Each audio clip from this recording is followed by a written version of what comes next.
Boa tarde.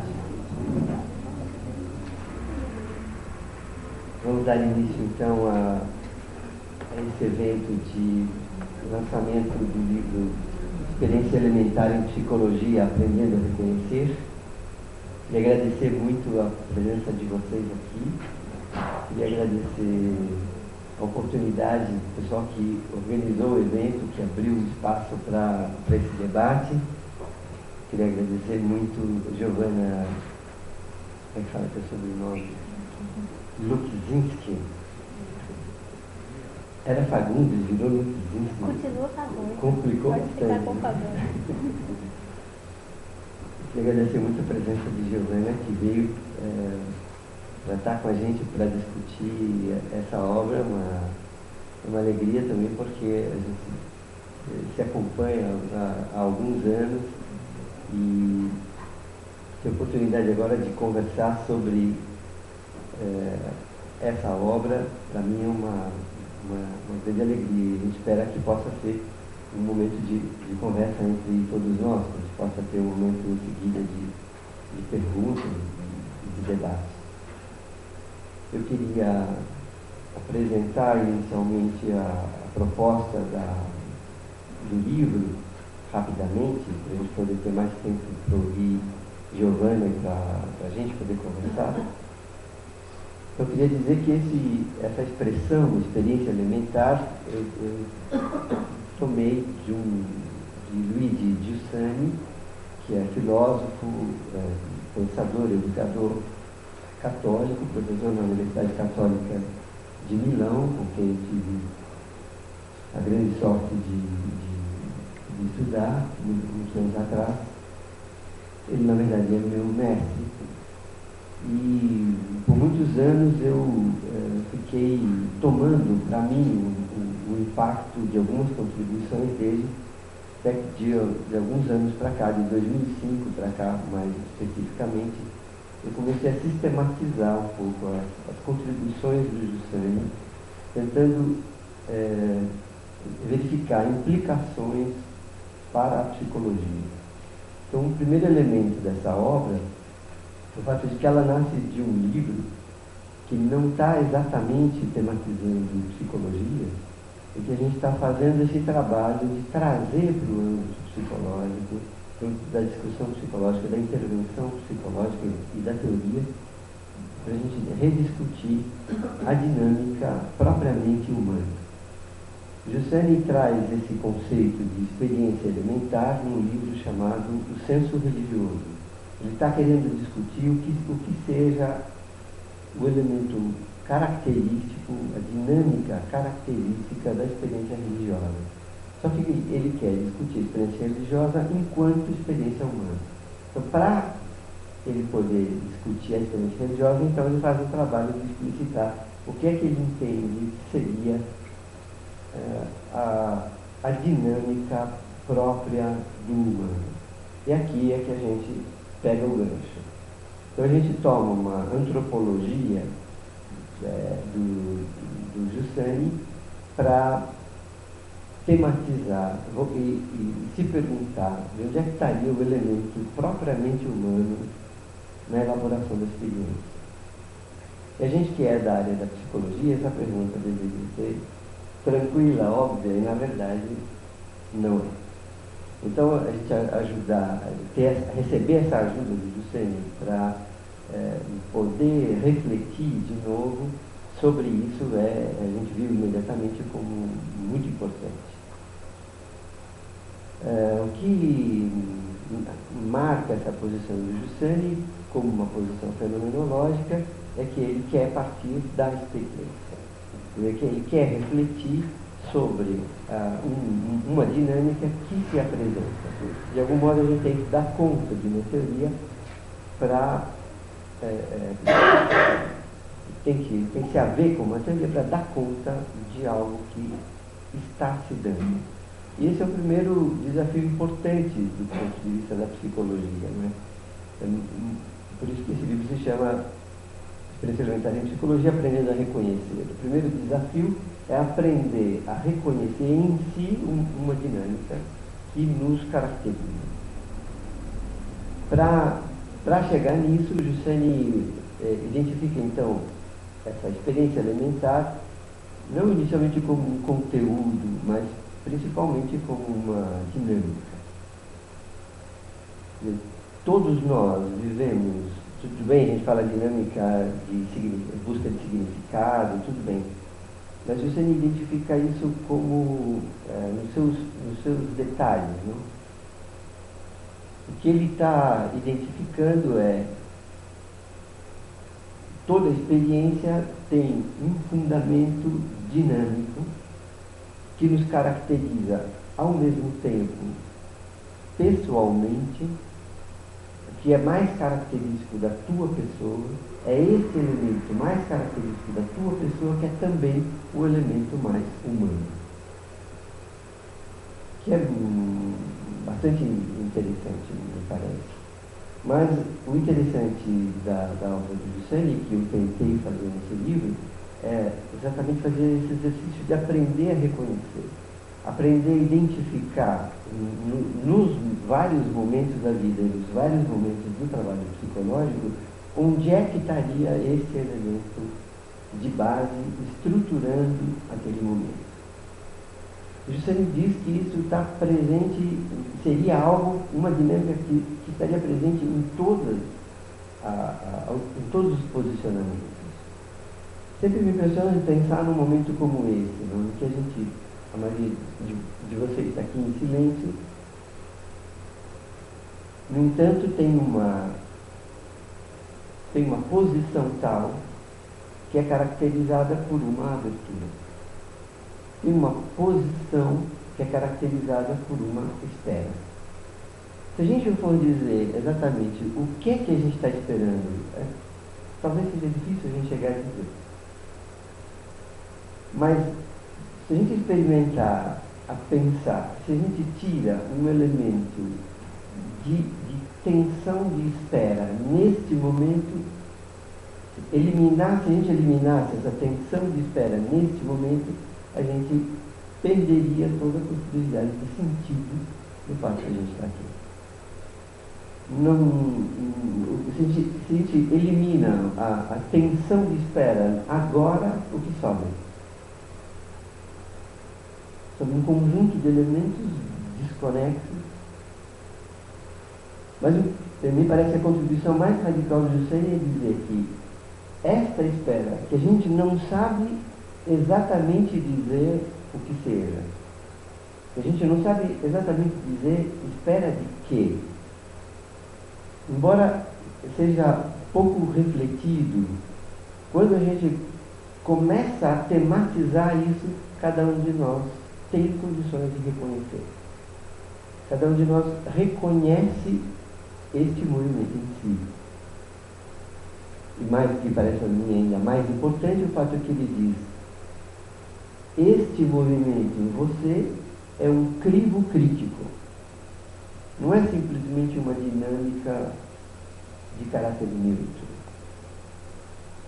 Você não sabe exatamente dizer o que você está esperando, mas você sabe dizer, no fim de cada palestra, de cada encontro, isso tem a ver comigo ou isso não tem a ver comigo. Isso tem a ver ou não tem a ver?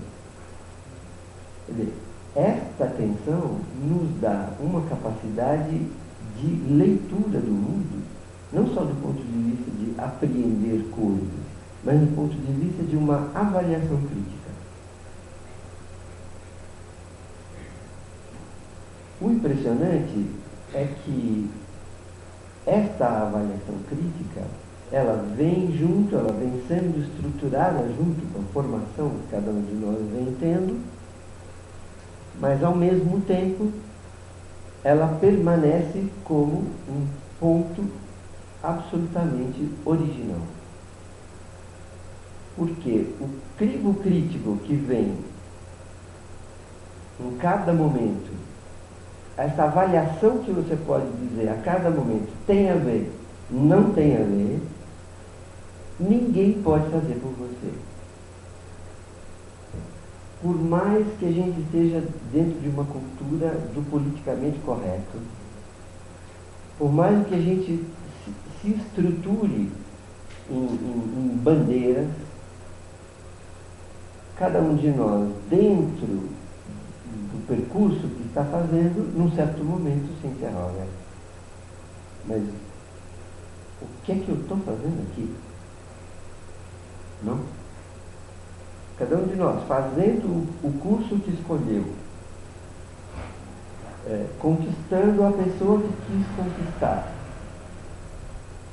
construindo relacionamento com certos grupos que quis construir, num certo momento se pergunta: o que é que eu estou fazendo aqui? Sim ou não? E essa interrogação crítica sobre para que tudo isso é o emergir de interrogações que já tem, não acolhe qualquer tipo de resposta. Não é qualquer tipo de resposta que convém a esse tipo de interrogação. Então, essa interrogação ela é profundamente crítica e ela é justamente nesse exercício da crítica a possibilidade de eu poder ser eu mesmo. É impressionante como a gente pode pensar a nossa formação de psicólogos como um enquadramento em certas teorias. Como a gente pode buscar se enquadrar em normativas que foram oferecidas para nós. Mas nada pode tirar esse interrogar-se contínuo e nada tira de nós uma espera de alguma coisa mais, de alguma coisa mais radical, de alguma coisa que tenha a ver realmente comigo, que tenha a ver realmente com os meus anseios em relação à minha própria vida, em relação à vida do meu país, por exemplo. Esse livro que a gente está apresentando para vocês hoje traz um pouco esse tipo de problematização. Aprender a reconhecer uma exigência que se expressa em interrogações, aprender a identificar que essas exigências elas são desejos, mas que elas têm uma natureza própria. Ela não tem uma dinâmica igual a qualquer outro tipo de desejo, como que a gente está habituado a tematizar. Por isso a gente fala em exigência. A gente tem exigência de significado, mas não só porque nos falta significado, então eu tenho desejo. Assim como tenho falta de água, então eu tenho desejo de água. A gente tem uma natureza diferente, a gente tem uma dinâmica diferente quando a gente fala em experiência elementar. Porque nós temos exigência de significado e quando eu encontro algum significado correspondente, essa exigência ela não cessa. Essa exigência não diminui, ela não se aplaca, ela se exalta. Então nós estamos diante de uma dinâmica diferente em relação ao modo com que a gente tematiza o que seja desejo. Então tem uma provocação interessante para a gente rever um pouco os modos com que a gente trabalha a discussão sobre a falta e a discussão sobre a elaboração de sentido. Sendo que essas exigências permanecem, a questão fundamental, então, é a gente aprender a reconhecê-la, a dar crédito à experiência que nós temos, aprender a utilizar o crivo crítico que nós vivemos e aprender também a reconhecer as diversas formas de esvaziamento que a gente realiza continuamente. O fato de que nada tira de nós esse crivo não quer dizer que a gente use bem esse crivo. Quer dizer, existe sempre como possibilidade, mas também é importante reconhecer como a gente esvazia a grande possibilidade que a gente tem. Como a gente nega os grandes recursos que nós temos. Então, a gente tem uma primeira parte do livro em que a gente aprende a reconhecer a dinâmica da experiência elementar, com suas características fundamentais. Com a segunda parte do livro, em que a gente, junto com o Giussani, acompanhando o livro no senso religioso, a gente identifica formas de negação, de esvaziamento desta dinâmica. Negações de esvaziamento que nós podemos levar adiante por tendências, por história, por medos, por confusão em relação ao que é que nós desejamos, mas também negações e esvaziamentos estruturados na nossa cultura. Então, também saber identificar isso e poder dialogar com a nossa cultura a partir de um crivo crítico pessoal é fundamental, porque dá a possibilidade de uma autonomia do sujeito no diálogo com sua cultura. O último item dessa parte, a gente apresenta no livro algumas consequências desses esvaziamentos e negações.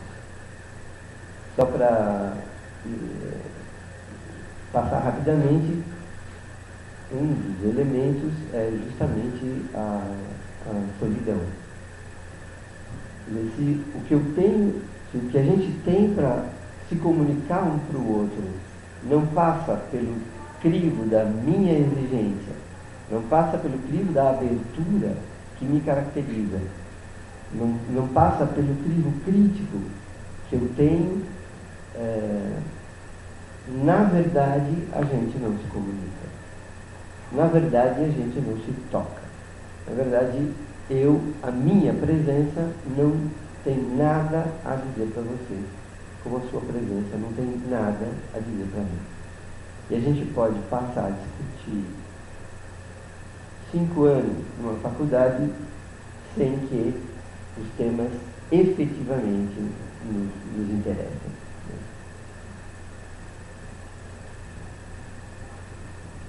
Acho que não aconteceu só comigo.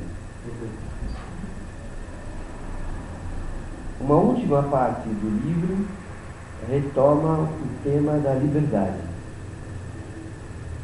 Porque se é verdade que a gente faz um conjunto de esvaziamentos e negações, se é verdade que a gente se atrapalha continuamente com os nossos desejos, é verdade também que essas exigências não cessam. Então a gente tem sempre a possibilidade de retomar o nosso ponto original. A gente tem sempre a possibilidade de retomar aquele ponto de abertura e de pessoalidade com o qual a gente pode se lançar no mundo e nas relações. Então Giussani define liberdade não como fazer o que dá na telha, mas justamente como que nada me impeça de ir em direção ao que mais me realiza. Que nada me impeça de ir em direção àquilo que eu profundamente anseio. Esse é um processo sempre em devir, é um processo sempre inacabado, e é também um processo em que, se a gente tem consciência dos fatores, se eu tenho consciência da dinâmica, se eu tenho consciência da minha exigência, eu tenho, mesmo diante de grandes contradições, mesmo diante de grandes esvaziamentos, mesmo diante de grandes negações, eu tenho a possibilidade de retomar o ponto essencial. Então, a dica do ponto de vista de trabalho clínico, do trabalho de intervenção em educação ou intervenção social, tem a ver com isso. Que a dor que a gente vive por não correspondência é também uma grande possibilidade de retomada de mim mesmo. A dor de uma injustiça, a dor por um relacionamento não realizado, a frustração de me dedicar tanto a alguma coisa em que eu não vejo aquilo que eu profundamente espero. Essa dor pode ser a ocasião do esvaziamento, mas pode ser também a possibilidade de uma retomada de si. E, então, uma retomada de relações entre nós mais radicais. Se essas exigências elas não cessam, elas emergem também para nós como exigências de algumas coisas na ordem do radical, do totalizante. Você me fala que nós esperamos profundamente algumas coisas bastante específicas, e que todas as culturas de todos os tempos anseiam profundamente a afirmação do próprio ser. E que essa afirmação do próprio ser se manifesta com perguntas sobre o sentido e se manifesta com a necessidade de correspondências no âmbito da justiça, no âmbito da beleza, no âmbito do amor, no âmbito da verdade, no âmbito da realização.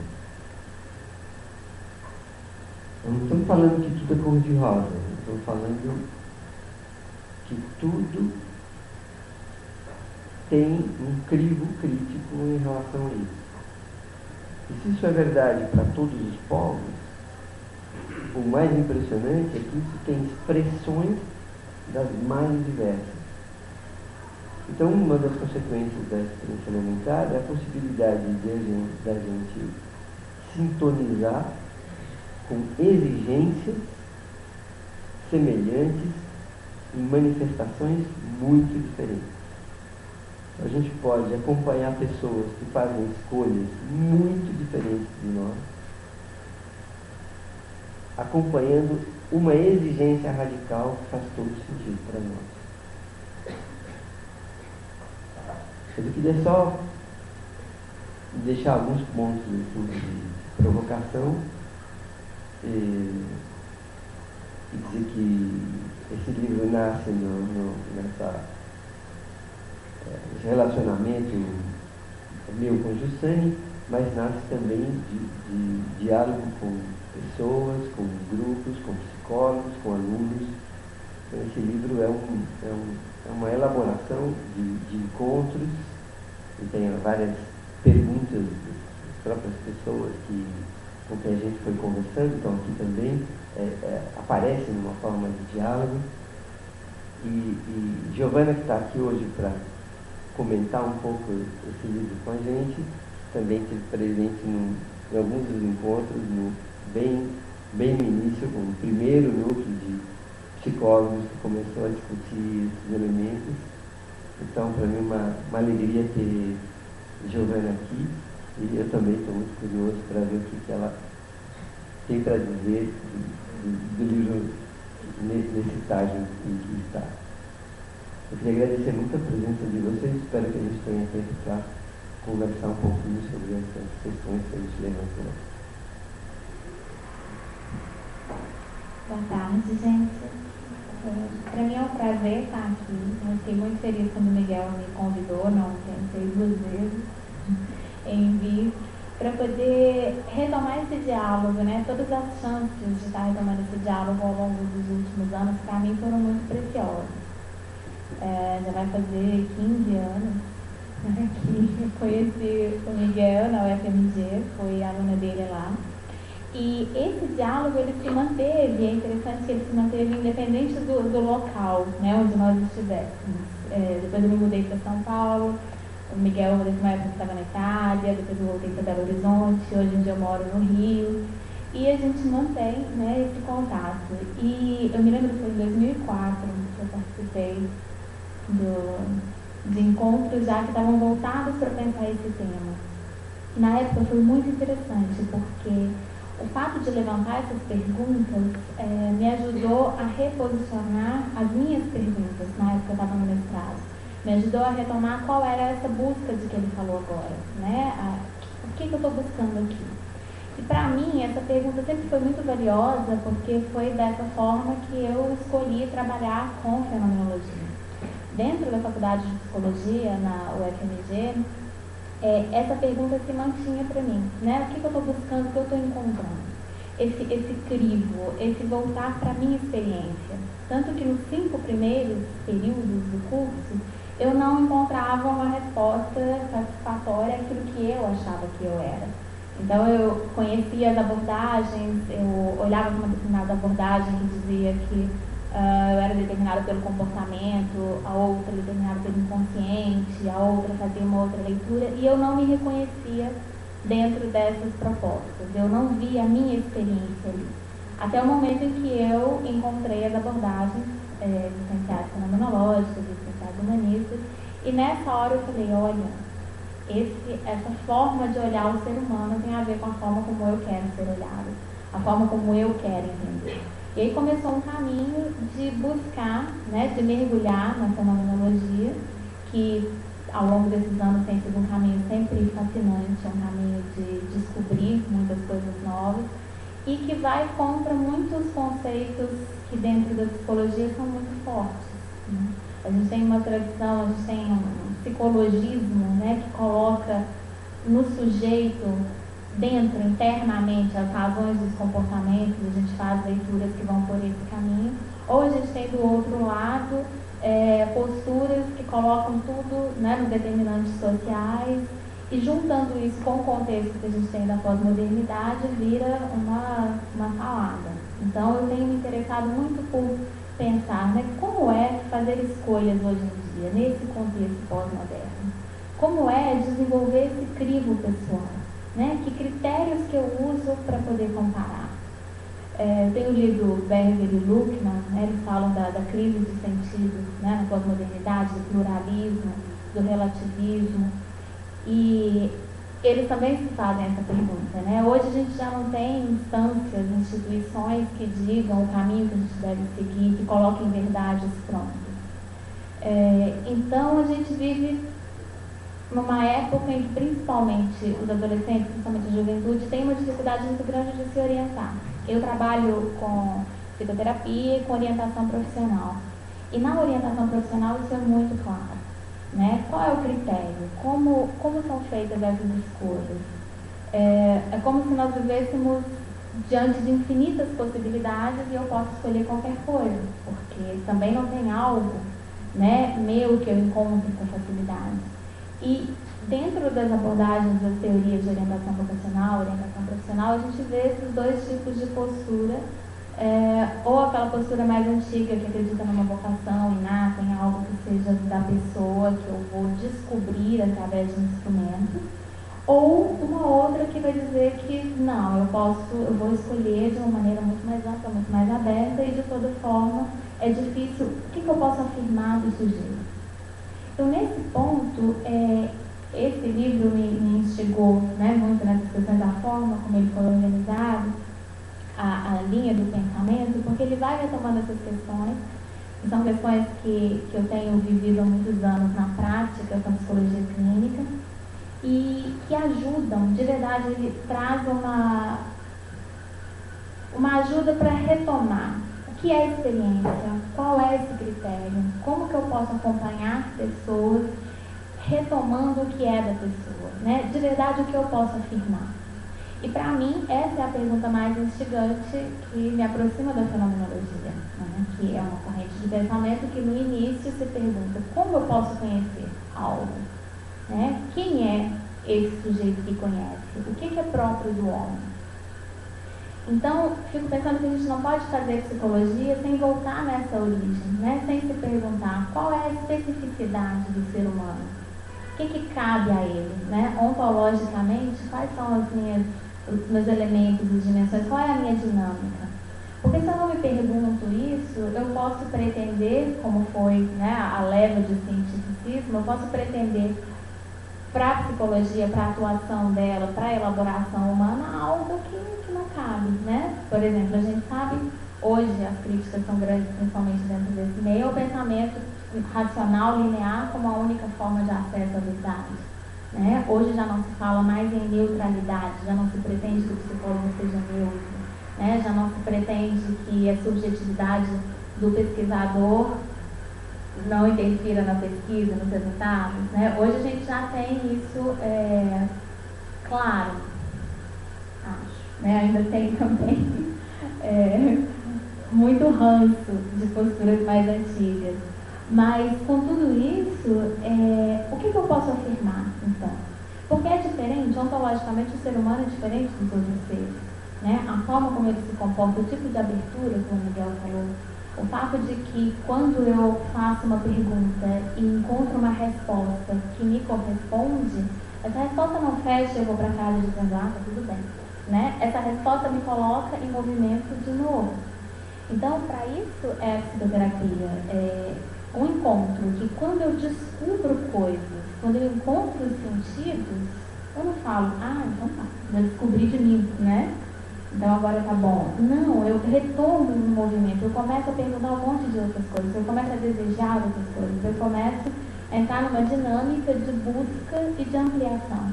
Porque o ser humano, ele é radicalmente possibilidade de ampliação, né? De transcender as próprias condições. Então isso, para mim, na fenomenologia, sempre ilumina essa minha prática dentro da psicologia. Me ajuda a não focar só nos processos psicológicos e a fazer um diálogo, né? Que é sempre um diálogo interdisciplinar.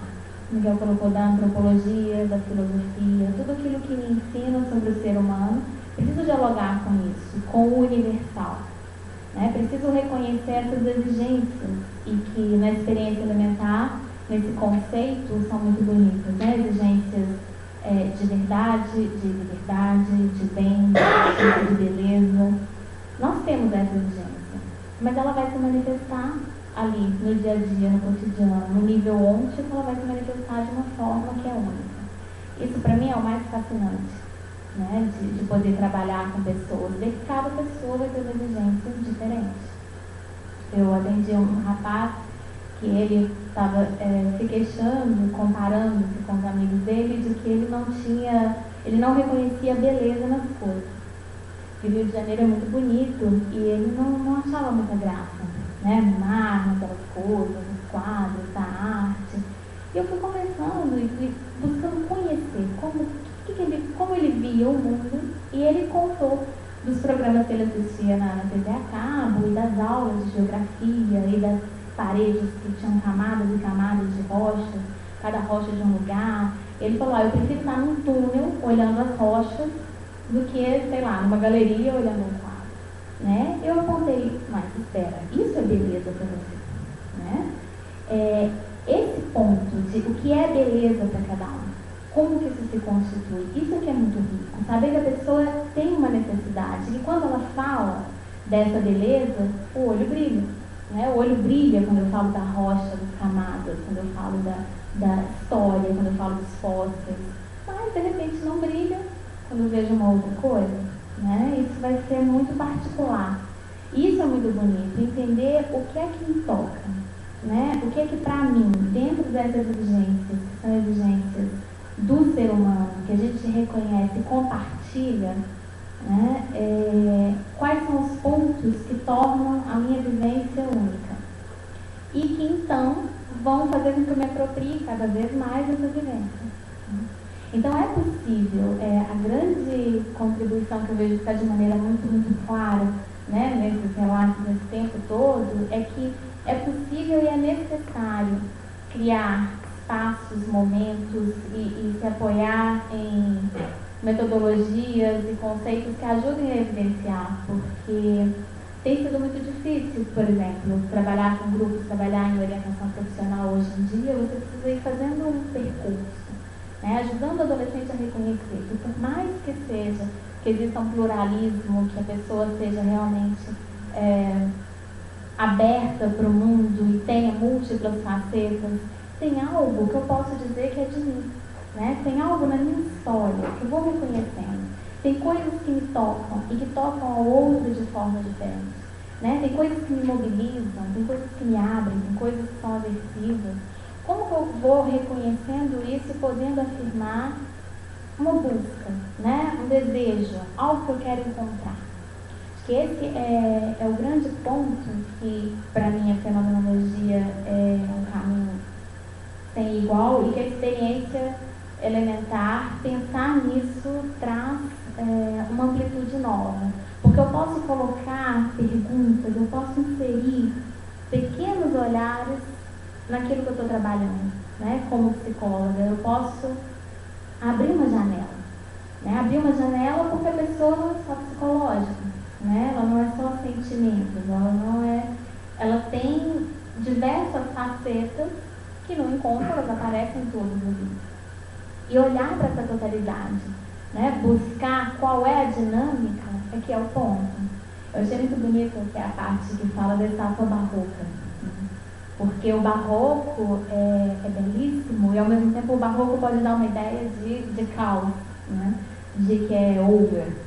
E eu lembrei também do adolescente, né? O adolescente dá essa ideia, você entra em contato com um adolescente de 14, 15 anos e pensa, nossa, né?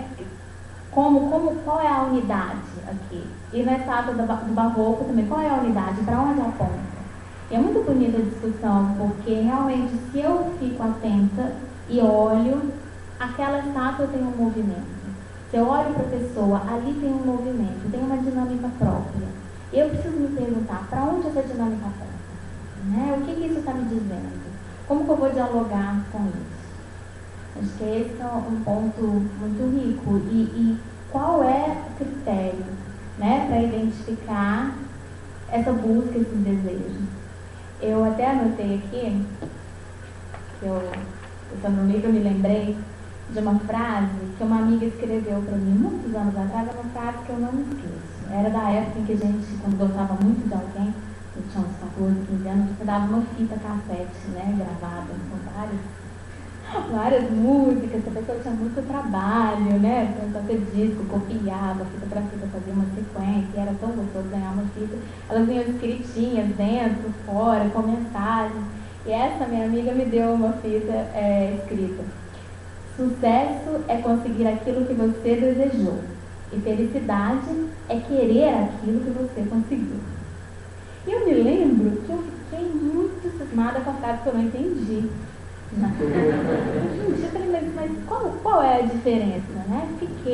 Me lembro que mais ou menos 1 ano, 2, né, convivência, ouvindo a fita, eu comecei a intuir aquilo. Falei, acho que eu sei o que ela está falando. Tem níveis diferentes de querer, né?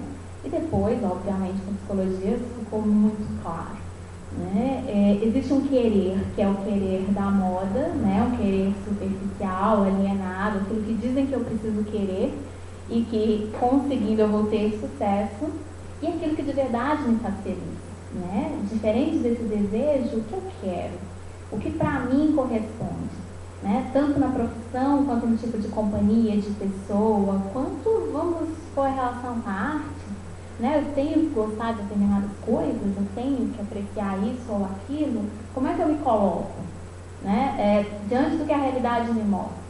Então, dessa dinâmica de se relacionar com a realidade, descobrir o que é o querer, o que é o ritmo de cada um, né? O tempo, e hoje em dia isso é um desafio para nós, né? Porque o tempo subjetivo ele é totalmente mascarado por um tempo que é dado, que é muito rápido, que é muito opressor e por informações que são excessivas e realmente a gente não tem filtros, né, bem desenvolvidos como sociedade, então a gente pega muita coisa e é difícil depois selecionar o que vale, o que me acrescenta, o que não me acrescenta.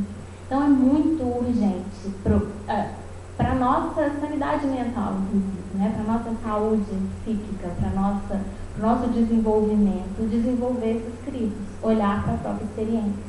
Né, entender uma dinâmica de elaboração que realmente ajude a um posicionamento concreto, né, e que se volte para a experiência, porque esse é um ponto muito interessante também quando a gente pensa na experiência elementar.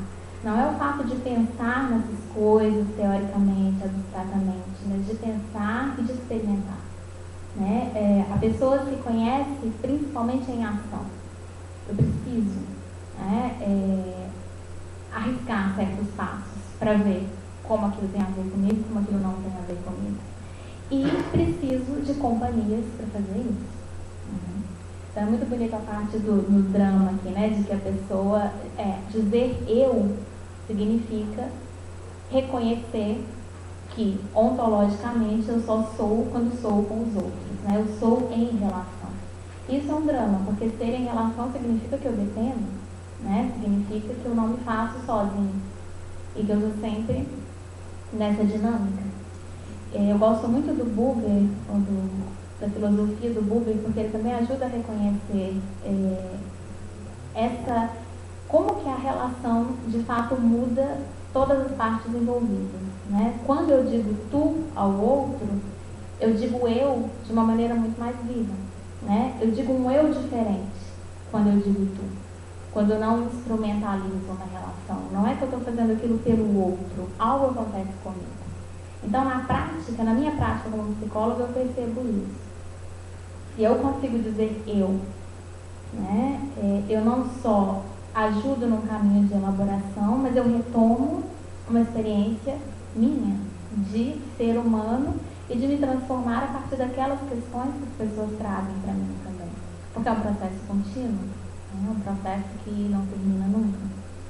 E como é um processo também para si, fico pensando, né, todo psicólogo, é a presença dele que é um instrumento de trabalho, né? Eu preciso desenvolver cada vez mais essa capacidade de estar presente.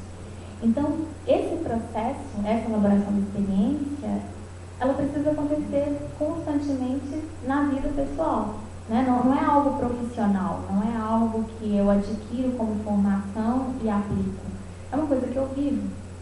E esse livro do Miguel é bastante interessante porque ele propõe essa vivência, né? Ele propõe, você não lê sobre, é um livro que é instigante, é um livro que te provoca.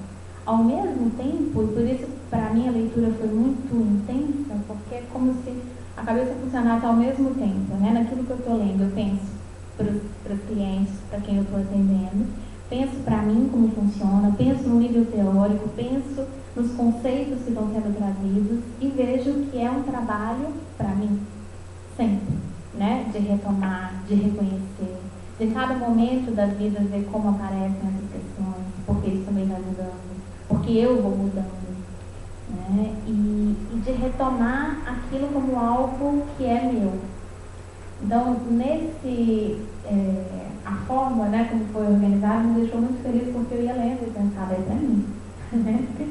O livro é para mim e é para todos nós que queremos pensar, travar um diálogo, né, dentro desse momento histórico muito específico, né, porque é um momento novo, qualitativa, quantitativamente. A gente não sabe ainda, né, os alcances, os impactos disso nas nossas subjetividades, mas dá para perceber que um dos impactos é justamente se sentir mais solto, mais perdido, mais sem critérios, né? Sendo que, por outro lado, é um contexto que favorece muito a expressão da singularidade, porque a gente tem, o pluralismo é muito valorizado.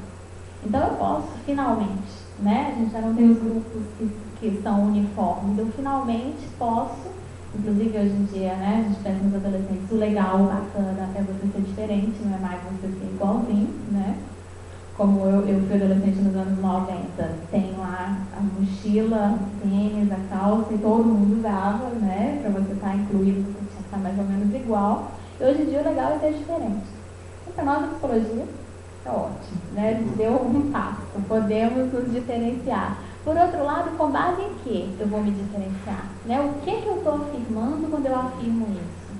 E essa é toda a pergunta que se retoma ao longo da discussão da experiência elementar. Porque eu tenho a exigência de ser, eu quero afirmar o meu eu. Mas de verdade eu estou afirmando esse ser ou eu estou afirmando uma outra coisa? Né? Com isso que eu estou escolhendo, porque realmente eu estou escolhendo? Eu lembro da Barbie, né? A Barbie que marcou toda uma geração. Qual o slogan da Barbie? seja o que você quer ser. Então você tem N bases, você pode ter qualquer coisa. Qual o critério? Eu quero, aquilo me atrai, eu vou. Então essa atração sem elaboração, ela pode gerar um movimento em que depois eu já não sei mais para que eu escolhi, onde eu cheguei, por que eu cheguei, né, como eu estou aqui. E esse tema tem sido tema de muitas obras, né, de literatura, muitos filmes, né, de onde eu cheguei, era isso que eu estava buscando, né, o que eu queria quando eu fiz isso, o que eu fiz com essa frustração, né, que eu estava sentindo, como que eu respondi. Então a gente vê que tem um debate dentro da sociedade sobre essas questões, e isso é um momento muito bom, né, acho que é um momento muito rico, pensando em 15 anos atrás e agora, acho que é um momento muito bom, né, para estar lançando para esse diálogo da maduro, porque e a gente nunca sabe, né? Eu não me dava conta com tanta clareza, ou de fato agora essas questões estão mais afloradas dentro da cultura, a gente não sabe, a gente não tem esse distanciamento todo, mas eu percebo que desde sempre são perguntas que me tocam, são diálogos que eu quero continuar fazendo. E acho que esse livro é um convite para vocês também, né? Porque eu brinquei com o Miguel que lendo, tem algumas perguntas das pessoas que respondem, né? E agora, lendo agora, vieram novas perguntas minhas, e eu quero as perguntas aqui também, né? Então acho que é uma abertura para virem novos diálogos, porque quando algo é de verdade, e isso a gente vê na prática clínica, por exemplo, as perguntas vão surgindo, elas vão brotando, o movimento vai retomando, a gente não quer chegar num ponto definitivo, né? A gente quer aproveitar o caminho, degustar, né? Fazer experiências. Então foi nessa forma que me tocou, me mobilizou, um pouco é isso que eu queria conversar com vocês. Acho que a gente podia abrir um pouco para uma conversa, né? Obrigadíssimo, Joana, sobretudo porque você traz esse ponto que de fato é um ponto-chave que sem a gente ser provocado nesse nível de experiência, a gente não consegue pensar sobre ele, né? Sem uma provocação, a gente retomar o nível de exigência que está em nós, ainda que de forma dispersa. Sem a gente se dar conta de que esse elemento está aí, a gente não consegue elaborar, não consegue fazer teorias sobre isso, a gente vai continuar fazendo psicologia de aspectos da pessoa, mas não psicologia da pessoa, né? Eu acho que isso que está dizendo que é um pensar junto com uma provocação pessoal, me parece que era o que a gente gostaria que acontecesse, e é uma contribuição para um grande projeto da fenomenologia, né? Mas a gente podia ver se vocês querem levantar alguma questão aí.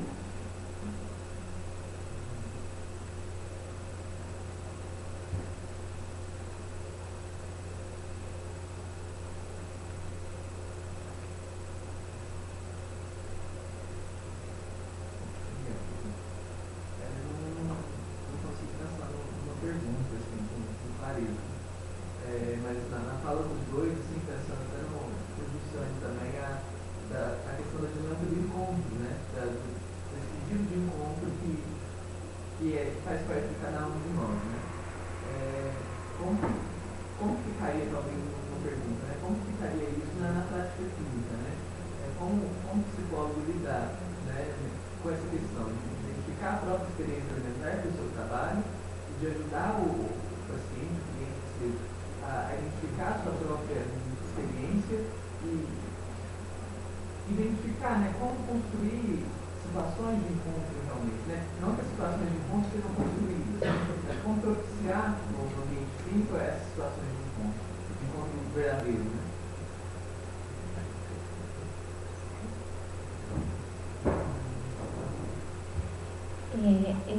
O encontro é a base, né, desse desencadear.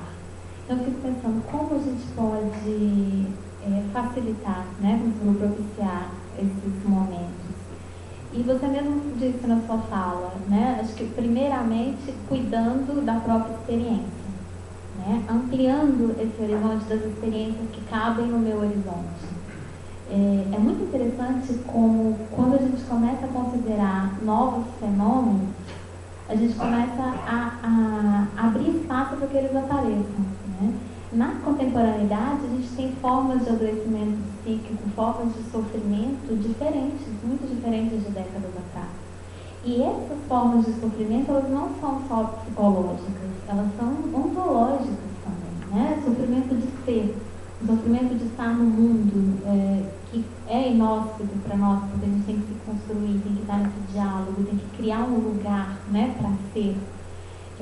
Então, todos esses horizontes, essas experiências, se eu aprendi a reconhecer isso em mim, se eu reconheço em mim essa busca de ser, se eu reconheço em mim como é ser humano, né, o desafio que é existir, o desafio que é me tornar cada vez mais eu mesmo. Se eu reconheço, eu vou ouvir a pessoa já com esse horizonte aberto, né? E quando ela traz aquilo, eu posso ajudar a iluminar essa experiência que ela trouxe. E essa própria disposição para encontrar o outro nisso que nos torna comuns é um fator que para o encontro é fundamental, né? Porque nós compartilhamos a vida. Então, não é que a questão da pessoa é dela simplesmente. Enquanto humanos, nós temos um ponto que toca, né? A nossa estrutura é a mesma, a nossa dinâmica de busca é a mesma, né? O sofrimento de existir, a alegria, né? O encontro com a beleza, a gente tem a mesma estrutura. Os conteúdos é que serão diferentes. E aí cabe a mim. E a fenomenologia ajuda muito a reconhecendo a minha experiência, tá totalmente imersa, apropriado dela nesse momento, colocar ela um pouquinho ali, né, de lado e mergulhar na experiência do outro, né? Qual é o idioma que essa pessoa fala, qual é a dinâmica existencial dela, sabendo que esse ponto que nos toca, ele já é essa abertura para o encontro, né? Para que ali no entre surja algo que é mais do que o que ela está trazendo e do que eu estou colocando, iluminando, pontuando. É mais, né? O entre, ele é muito potente. E a gente que está na clínica, a gente reconhece, né? Quando tem algo ali que transcendeu essas duas partes, quando tem um encontro acontecendo. Um exemplo, uma discussão de um caso no livro, relatado no livro, discutido no livro, em que uma psicóloga fala de uma psicóloga escolar, fala que chegou um menino encaminhado que criava problemas na escola e, bom, vai para o psicólogo para ser enquadrado, né? E é muito bonito o modo com que ela comenta, que ela percebe que aquele modo de estourar, de brigar, de machucar outros, é um modo que ele tem de dizer que ele precisa ficar perto. Ele precisa ficar perto. Ele não sabe como, mas ele precisa ficar perto. Quando ela entendeu essa urgência dele de proximidade, que aparecia da forma mais torta, né? Quando ela percebeu isso, que criou imediatamente uma possibilidade de percepção do drama que permitiu o encontro. Não porque ela passou a mão na cabeça dele, tudo bem, esse é o teu ângulo, é o teu modo de ver, não porque eles, cada um se expressa de um jeito. Tem um juízo crítico de que aquele modo de se expressar não está bom, mas não porque não está bom do ponto de vista externo, do quadrante da escola, não está bom para ele, que tem urgência de proximidade. Aquela é uma tentativa de alguma proximidade, mas que não dá conta da busca dele mesmo, né? Mas quando a gente entende que busca que está presente dentro daquele gesto atrapalhado, cria imediatamente uma sintonia, cria uma proximidade, uma compreensão, que não quer dizer aceitar que eu posso sair batendo em todo mundo, mas é uma compreensão do movimento radical que está envolvido.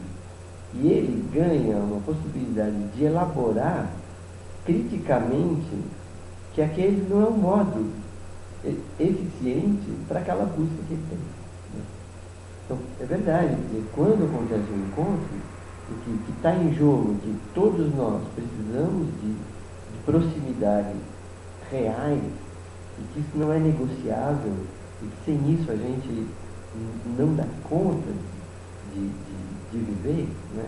No momento que a gente sintoniza com isso, a gente se aproxima muito. Então a gente não precisa que ele passe a ser bem comportado para conversar sobre, passar para um outro nível de elaboração. Enquanto ele está atrapalhado, ele já ganha uma capacidade de elaboração que coloca o posicionamento dele num outro patamar, que não é mais o patamar da reação pela dor que ele vive, mas é o patamar da exigência que ele tem. E na medida em que a psicóloga sintonizou com ele nessa exigência de proximidade, a proximidade começa imediatamente ali. E ele percebe isso. Ele tem um ganho de elaboração, tem um ganho de acreditar que isso possa acontecer, de ter o gosto de experiências desse tipo acontecendo ali naquela relação. Então ele ganha uma capacidade de elaboração da experiência que vai além de só elaborar a reação, né? Mas tem tudo. Tem toda a reação, tem todas as incapacidades, mas tem também uma grande busca dentro disso tudo, né? Então é verdade, a questão é a sintonia que a gente pode ter em relação à percepção, não uma percepção abstrata, né? Não uma percepção racionalista, uma sintonia com a exigência dele que faz todo sentido para nós, né? Aí se dá um encontro.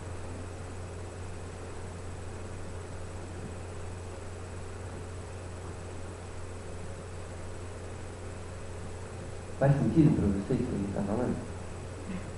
Você que perguntou ali.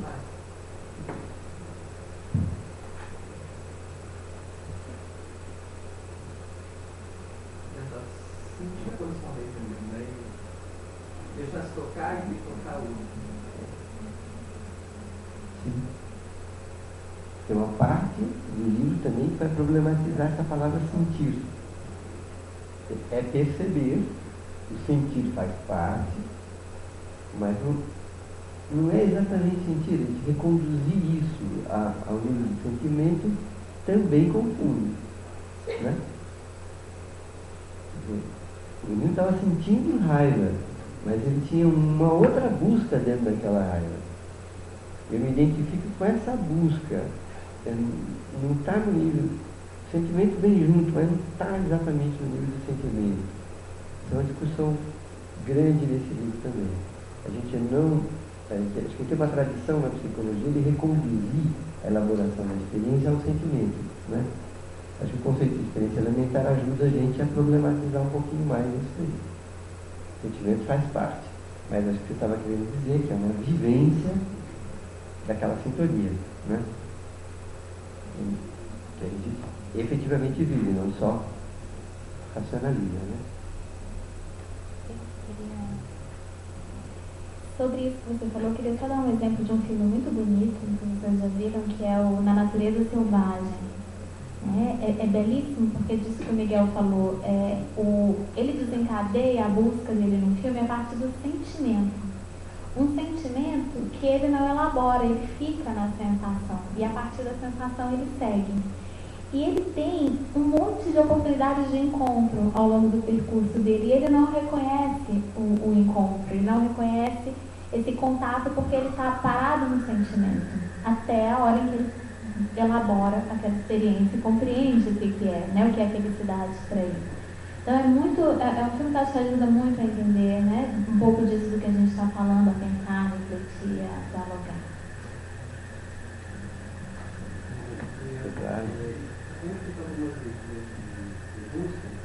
Ele fala sobre uma espécie de psicologia transcendental.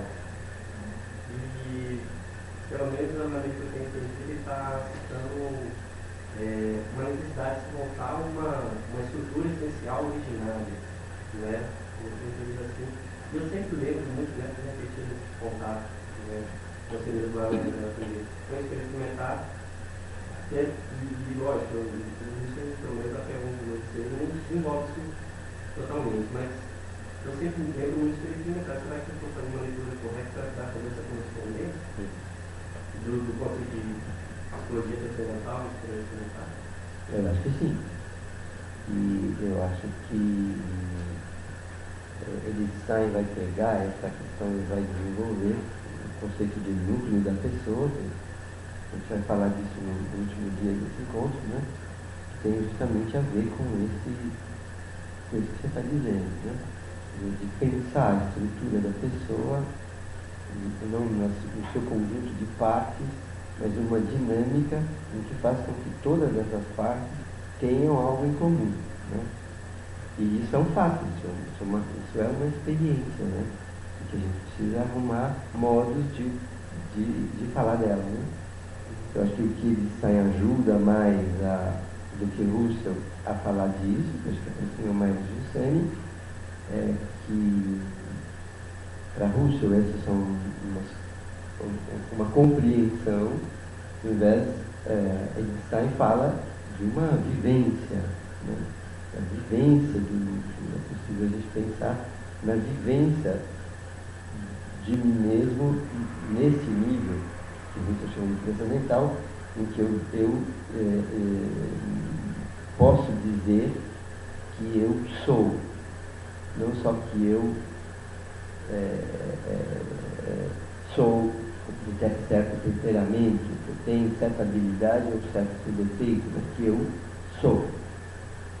Isso não é uma dimensão transcendental, mas não é algo que eu chego só com uma análise, eu chego também com uma vivência, que acho que aproxima um pouco do que Giussani está propondo e que ajuda a gente, que não é da filosofia, ajuda a gente a trazer isso para o âmbito do trabalho educativo e do trabalho clínico.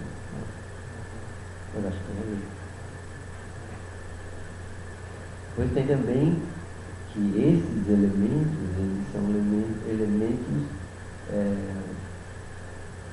de um horizonte amplo, né?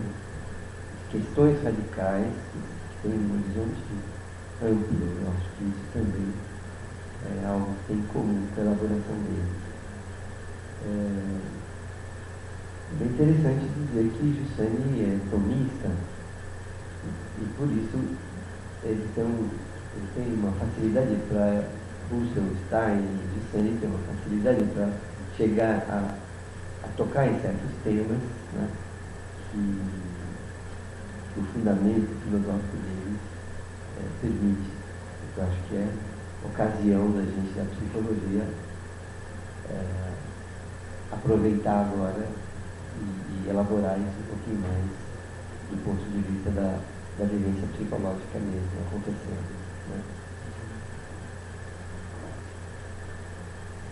Miguel, se me permite, eu queria te fazer uma pergunta, que é a seguinte.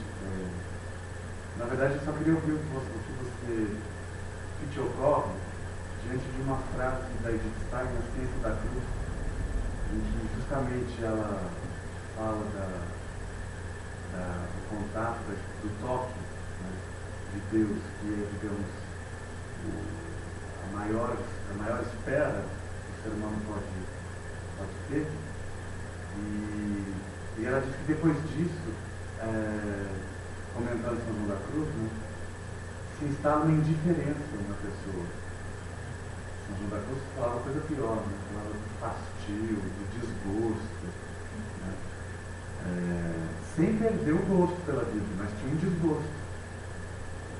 E enquanto você falava, me ocorreu essa frase, porque é curioso isso, né? Ela trata de algo que é uma esperança, que é uma espera tão potente, e diz que a gente termina numa indiferença com a vida. Sim, não é uma pergunta, é só o que te ocorre também. Já que você me despertou essa frase dela, te joga a bola.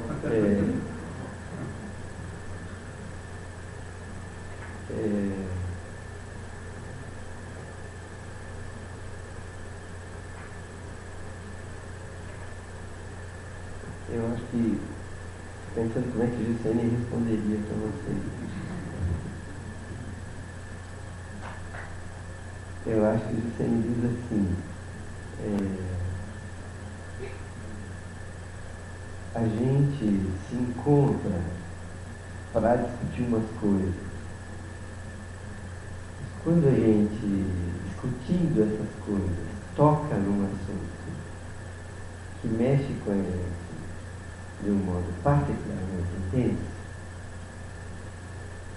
a gente tem vontade de ficar com esse ponto, né? E isso tudo que a gente estava fazendo interessa, mas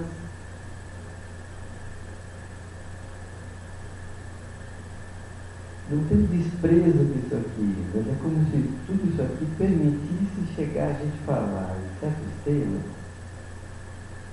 como quando a gente toca eles, né? Que é como se a gente gostaria de poder ficar nisso, né? Só que, na verdade, a gente não sabe como ficar nisso, né? A não ser uma intuição, né? Eu acho que Juscelino fala disso. Não é que tem um mundo de Deus e um mundo abominável dos homens. Não tem enquanto a gente está lidando com as coisas, tem aberturas para algo que realmente interessa. E isso tende a catalisar tudo. Só que manter essa atenção com o ponto que realmente interessa, isso ele fala é uma vertigem. A gente não dá conta de sustentar isso. Então é como se a gente continuamente voltasse a discutir teorias que no fim a gente sabe que é só um caminho para outra coisa, né? Então dá um certo falta de paciência, né? Dá um certo, não é isso, mas ao mesmo tempo é o caminho que a gente tem para poder voltar a uma abertura, né? É como se a gente vivesse continuamente com saudade de um ponto que realmente nos interessa, né? E a gente pode, com essa dificuldade de ficar ligado nesse ponto, dizer, não, as duas são verdes e, na verdade, são uma grande bobagem, que a gente tem a teoria para começar. Ou a gente pode dizer que isso aqui não serve a nada, importante é outra coisa, mas na verdade a gente cai fora do nosso mundo e nunca vai chegar nessa outra coisa. Às vezes ele fala, não, nós vivemos com uma saudade de alguma coisa que seja radicalmente importante para nós. Quanto mais a gente tiver clareza de que saudade do quê, mais a gente vai poder passar por todas as coisas inteiras. Quanto menos clareza eu tenho o que é que me estrutura, o que é que me corresponde, mais eu vou ficar seduzido pela teoria da moda, pelo último programa da TV, ou pela última figura que passou na minha frente quando eu abri a internet. Então acho que é bacana essa posição do Juscelino, porque ele não resolve essa questão, porque então, não é simplista, se eu souber o que eu estou buscando, então está tudo certo. Mas o drama está instaurado, né? O drama ele permanece, né? Mas à medida que a gente faz experiência de correspondência, a gente passa pelo que não corresponde de um modo pessoal. gente passa buscando aquilo que corresponde. Então eu diria, faz com que São João da Cruz, dizendo que a gente vai fazer da vida, continue a nos provocar 5 séculos depois. O posicionamento pessoal diante desse drama provoca, traz alguma coisa para o mundo, para a cultura, né?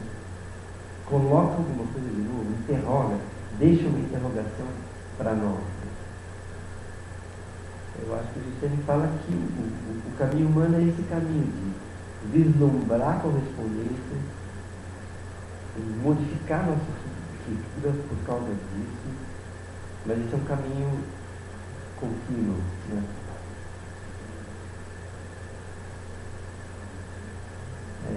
Intranquilo até que, né, diria Agostinho.